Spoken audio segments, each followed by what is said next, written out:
So I think it's a really exciting time when we start thinking about smart mobility at the moment. We're seeing all of these new innovative technologies around demand responsive transport and even mobility as a service, connected and autonomous vehicles really start to come onto the scene now. So I think we are still at pretty early stages. From the Via perspective, we've been around since 2012 and only operational from 2013.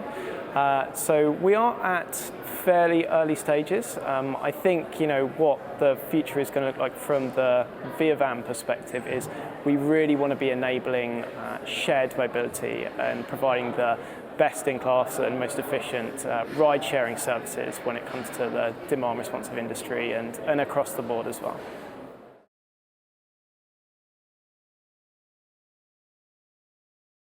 I think there's markets and then there's potential use cases and sectors as well. So I think you look at, right from areas in Australia, across the United States, who are really looking at trying to see what they can do to embrace technology to enhance mobility options, and even here in the United Kingdom through funding schemes like Future Mobility Zone to really kind of help these pioneering technologies when it comes to the future of mobility and how people are going to be moving around.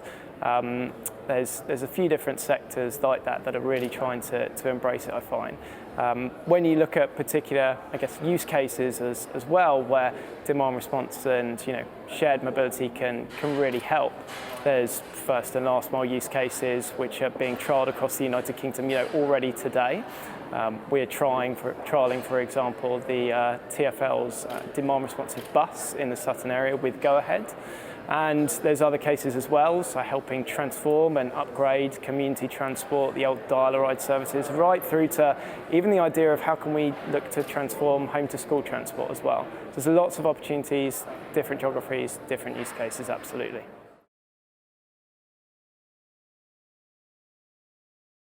Yeah, so we have a joint venture with Via, the technology company, and Mercedes-Benz Vans, hence the ViaVan. I think how that came around was that Mercedes-Benz Vans saw microtransit and public mobility as ripe for transformation.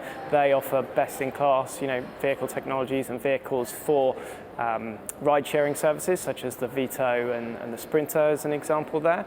I think as well, Via's and ViaVan's a big part of their business model is based on this partnerships view. How can we be working collaboratively together to bring our technological and operational experiences of what makes these services really successful, along with local operators and local cities who really know the challenges that the citizens and what comes with running a transport service in each particular area.